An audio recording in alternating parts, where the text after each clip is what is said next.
How's it going, everybody? Texas Man here. I hope you guys are all having a great day. Please give this video a thumbs up if you guys really enjoy it. Subscribe if you guys have not already. Also, do me the biggest favor of all, hit that bell notification button. That way you guys do not miss out on future videos or streams here on the channel. You guys can also find me on Discord at 6957, the Texas Man. And as always, we're going to be talking positives and negatives, talking about a war action movie titled Lone Survivor. This film came out in 2012/2013, depending on when you were able to see it, depending on your region availability. The film is rated R. It's about 2 hours long.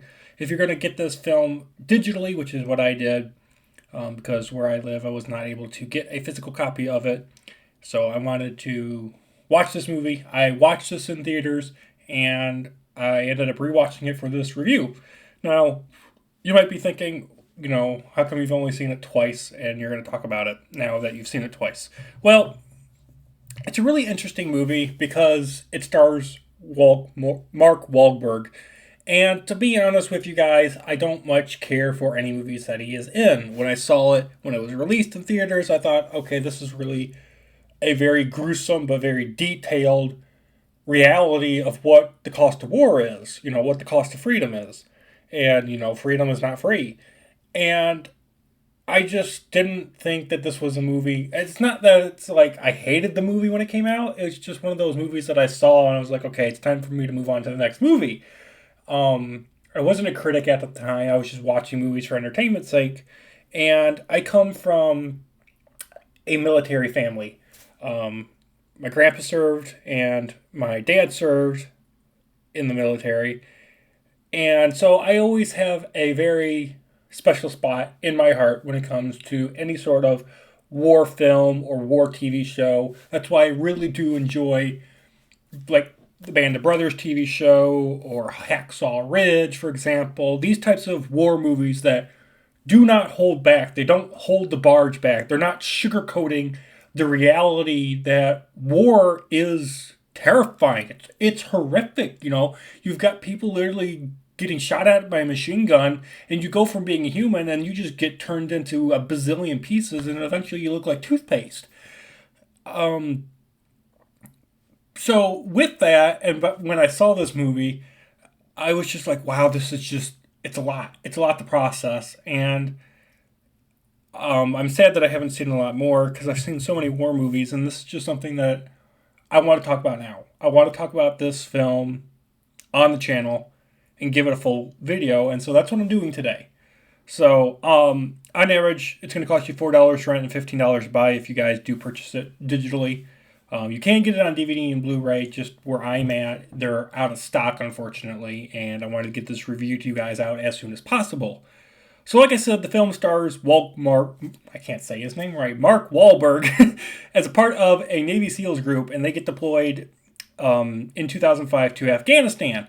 And during a surveillance and a kill mission, things go completely sideways, as they always do, apparently. To where the SEALs end up having to fight against the Taliban forces, and the Taliban outguns them and outnumbers the SEALs.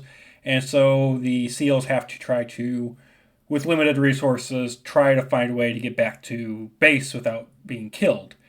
The film does a great job telling a nearly true account of what happened. Now, I know a lot of people are like, well, it's a war film. It should be realistic. I've seen so many war movies, like 13 Hours of Secret Soldiers of Benghazi, and I'm like, there are certain things that they put into movies, and I'm like, okay, that's not realistic.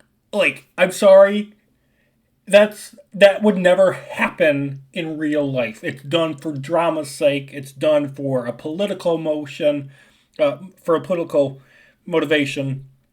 That's not what these soldiers would do. There are certain things within this movie that I'm just like, and they're very far in between. So that's the biggest critique. That's the one of two critiques I have with this movie, is that there's certain things that I'm just like, I don't think they would do that. And I don't think they would do this. And I'm just like, it's done for drama's sake. But for the most part, about 99% of this movie is true to the account. And it tells a great account of courage and survival. And it shows us that the United States military is not some crap fest and that they're just a bunch of lazy asses and they don't know what they're doing. It shows that the United States military, especially the SEALs, they're smart, they're resourceful, and they will kick your ass. I hate when I see films, whether that's war movies or whatever, and they depict the United States military as being idiots, unresourceful, and they don't know how to shoot a gun, basically. I'm just like, maybe that's what you think the United States military should be, is a bunch of low-life morons. However, that's not reality. And I'm sorry that you're living in Candyland while the rest of us are back here in the real world. The United States military will kick your ass, and we've been kicking ass ever since the United States military has been around. The second negative I want to talk about really quickly, and it's just a little nitpick of mine personally, and you guys know when I talk about movies and shows, characters to me mean the most when it comes to a film or a show. I could care less about the world. I mean, that's an important thing. I could care less about the story. That's important, but not the main thing. The main thing that gets me hooked, and for most part gets people hooked to go see any film or watch any show, is the characters and their development. You know, think of... Sorry about that cut.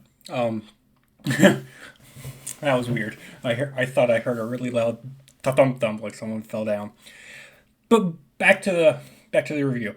So characters are what people get really invested in. And so let's think about, for example, Lord of the Rings. We start off with Frodo Baggins in the Shire. And you get to watch throughout the entire Lord of the Rings trilogy him go from being this person that just loves the simple life, and we get to see him become the hero and become the person that's supposed to toss the ring into the, fires of Mordor. And if you haven't seen it, which some people have, I highly encourage you to do so because you're missing out on an epic trilogy. But we get to see Frodo go from this happy person, he's living an oblivious life to what's going on in the rest of the world, and he's just eating cake and ice cream and constantly doing whatever he wants that pleases himself. And then he gets tossed into this situation and his entire world gets flipped upside down. He has to go on this great journey with all these other people and elves and dwarves and wizards and fighting against orcs, and he meets Gollum and dealing with limited resources and lack of sleep. And we get to see his character grow throughout the books and throughout the movies. We don't get that in this movie. Every single character has exactly zero development. I could care less about what happens to each individual character. The film focuses more on the group. So instead of it bringing the Band of Brothers approach, where we have literally a band of brothers and a group, and it spends time, giving us character development and background to every single important character throughout the show, this movie kind of does the opposite. It does the Pacific show where it focuses just on the entire group and you're supposed to care about the group surviving instead of the individuals, which is kind of weird because in order for you to care about the group surviving, you kind of need to care about the individuals surviving. So I don't like that.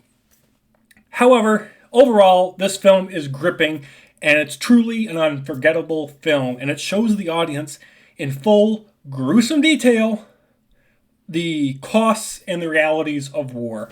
And I will say this, like I said, this film is rated R. There is a lot of swearing in here. But I think the R rating that this movie gets is from the violence. The violence is spot on to what would really happen in these types of situations and what happened in that situation. And I'm just happy that this movie does not sugarcoat the horrifying truths of war. And it really does hammer home to us as an audience, freedom is not free. Freedom is not free. And if you guys haven't watched Lone Survivor, I highly encourage you guys to do so.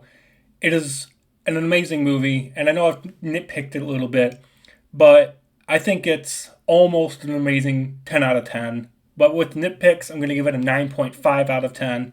If you guys haven't watched Lone Survivor, highly encourage you guys to do so. You guys are missing out on a film that shows you why you're able to go about your daily lives. Why you're able to go to a McDonald's, for example, and order your Big Mac without fear of a bomb dropping on the building that you're inside of while you're eating it. This movie shows you the hard truth that freedom is not free. Highly encourage you guys to check out this movie. Thank you guys so much for watching. Have a great day. Bye, guys.